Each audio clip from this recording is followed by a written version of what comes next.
Veja quem são os 10 maiores laterais direitos de todos os tempos aqui no canal Mestre em Rankings, e se você não concordar com essa lista, deixe a sua nos comentários, ative as notificações. Na 10ª colocação nós temos o jogador italiano Giuseppe Bergomi. Ele é o segundo jogador na história com mais jogos pelo time Internazionale. E também ele atuava como um tipo de lateral mais defensivo. Isso porque ele também poderia atuar como zagueiro na época em que jogava. Ele era o tipo de jogador que tinha muita liderança e muito respeito dentro e fora dos campos. Era um excelente desarmador, uma peça fundamental para qualquer time. Em toda a sua carreira, ele jogou apenas pela Internazionale e pela seleção da Itália. Ele foi um lateral e jogador com muitas conquistas, venceu 3 Copas da UEFA, uma Supercopa da Itália e muitos outros títulos, só que o principal foi a Copa do Mundo de 1982. Isso com certeza alimenta e faz crescer o currículo de qualquer jogador. Quando ele tinha apenas 18 anos, ele já tinha conquistado aí a Copa do Mundo, e não é à toa que ele está aqui nessa lista. E a 9ª colocação da nossa lista vai para o holandês Wim Schubier. Sem dúvidas, ele foi um dos maiores e melhores laterais direitos de todo o mundo. Esse jogador não tem Copa do Mundo no seu currículo, mas fez muito pelo futebol.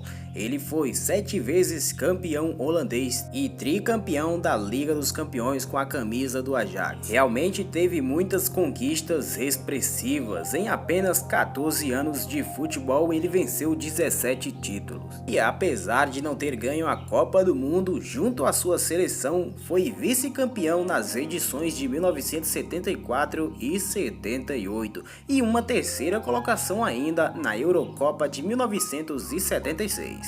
Então por isso ele merece estar nessa lista.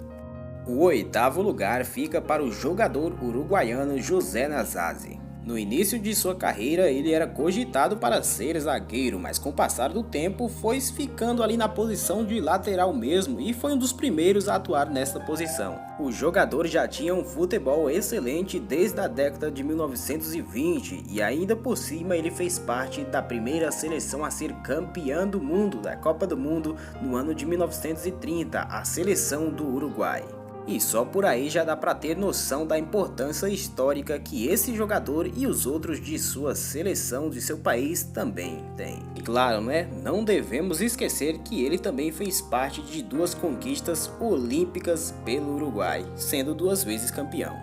A 7ª colocação fica com o jogador francês Lilian Thuram, que infelizmente este talento teve que se aposentar no ano de 2008 por causa de problemas cardíacos, mas não deixou de fazer o seu legado no futebol. Era um jogador com muitas qualidades, tinha uma excelente velocidade e apoio ao time, além de ser muito bom com desarmes e defesa. Tanto é que em parte da sua carreira atuou como zagueiro por ser excelente nessa posição também. O jogador passou por 4 clubes e em todos conquistou títulos, sendo os clubes Barcelona, Mônaco, Parma e Juventus. Thuram conquistou muitos títulos pelos times que passou, só que o mais importante foi pela seleção francesa na Copa do Mundo de 1998, onde a França foi campeã do mundo pela primeira vez e ainda por cima fez parte da conquista da Eurocopa nos anos 2000. A 6ª colocação está com o alemão Bert Vogt. Além de ser um excelente lateral, este jogador alemão também era uma fera na arte de defender. Ficou bastante conhecido por ter ali uma marcação individual sobre a lenda holandesa Johan Cruyff na final da Copa do Mundo de 1974, quando a Alemanha Ocidental, o time do jogador aqui em questão, enfrentou a Holanda. E toda a carreira de Vogt aconteceu no time Borussia Mönchengladbach. Por lá venceu muitos títulos, mas os principais de sua vida foi com a camisa da seleção alemã, que conquistou a Copa do Mundo de 1974 e a Eurocopa de 1972. Na 5ª colocação nós temos o jogador brasileiro Carlos Alberto Torres. Sem dúvida, um dos maiores laterais direitos de todos os tempos no futebol foi revelado pelo Fluminense. Era um jogador muito experiente na parte de liderança, tanto é que levou seu apelido de Capita, fazendo referência à palavra capitão. Ele fez parte da importante seleção brasileira que conquistou a Copa do Mundo de 1970, então não é à toa sua posição aqui. O jogador conquistou vários dezenas e dezenas de campeonatos nacionais e o principal a Copa do Mundo, como eu já citei. E no ano de 1998, o Capita, como era conhecido, foi escolhido em uma votação que tinha mais de 200 jornalistas esportivos especializados e foi escolhido como o lateral direito do time do século XX, para você ter a noção da importância deste jogador pelo Brasil. O quarto lugar da nossa lista está ocupado pelo alemão Philipp Lahm. Esse era o tipo de jogador que era realmente muito completo, era muito bom para defender, muito bom para atacar, não tinha ali muitas qualidades físicas comparado a outros jogadores, mas tinha muita inteligência, visão de jogo e muita tática. Inclusive, esse jogador se aposentou recentemente no ano de 2017. O jogador tinha 1,70 m de altura, uma altura média comparado às pessoas do Brasil, só que ele era alemão, né?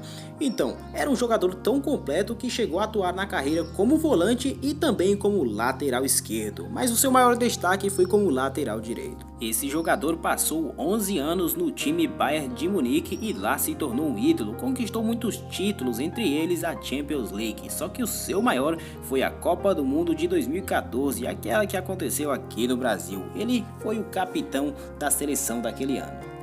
Em terceiro lugar está o jogador brasileiro chamado Djalma Santos, esse daí é xará do meu pai. O jogador se tornou um ídolo do time Palmeiras e era uma referência quando se tratava de lateral direita no Brasil, lá em meados da década de 1950 e 60. E pela seleção brasileira, o jogador Djalma disputou mais de 100 jogos e foi um dos poucos a disputar cerca de 4 edições de Copa do Mundo. Inclusive, ele teve participações no bicampeonato. Ele participou da Copa de 1958, que o Brasil foi campeão, e também a de 1962, que o Brasil também foi campeão. E além disso, ele está na seleção de todos os tempos da Copa do Mundo realizada pela FIFA. É realmente um nome que não pode ser esquecido aí da história dos laterais direitos. A segunda colocação também está com o brasileiro, o jogador Daniel Alves, sem dúvida um dos maiores vencedores da história do futebol. Em toda a sua carreira conquistou mais de 40 títulos. Um jogador que atualmente ainda está jogando e a sua idade parece não afetá-lo. As pessoas podem até dizer muitas coisas de Daniel Alves, mas ninguém pode discordar que ele foi um craque na sua posição, principalmente nas suas atuações pelo time Barcelona. Obviamente, o jogador Daniel Alves teve muitos títulos conquistados. Entre os principais está 3 vitórias da Champions League ao lado de Lionel Messi pelo Barcelona e também pela seleção brasileira conquistando a Olimpíada do ano de 2020, Tóquio, Japão. E esse ano tem Copa do Mundo, quem sabe não vem um aí pro currículo dele. E o primeiro lugar também vem para o brasileiro Cafu. Esse ninguém tem dúvidas de que realmente foi um craque no futebol. E com certeza sempre será lembrado como o capitão do Penta. Na sua carreira, Cafu conquistou tudo que você possa imaginar. Campeonato Brasileiro, Libertadores, Mundial de Clubes e na Itália jogou por Roma e pelo Milan e foi campeão italiano e da Champions League, uma das competições mais importantes atualmente. E além disso foi bicampeão da Copa do Mundo jogando nas edições de 1994 e 2002, sendo que na de 2002 ele foi o capitão da seleção. Um jogador que possuía uma característica ofensiva muito forte. E claro, né, faltou muitos nomes nessa lista, não dava para colocar todo mundo, você pode citar alguns aí nos comentários. E se você acha que essa lista deveria ser diferente, é só deixar a sua aí nos comentários. Tamo junto, valeu, abraço e inscreva-se aqui no canal Mestre Rankings e ative as notificações. Valeu!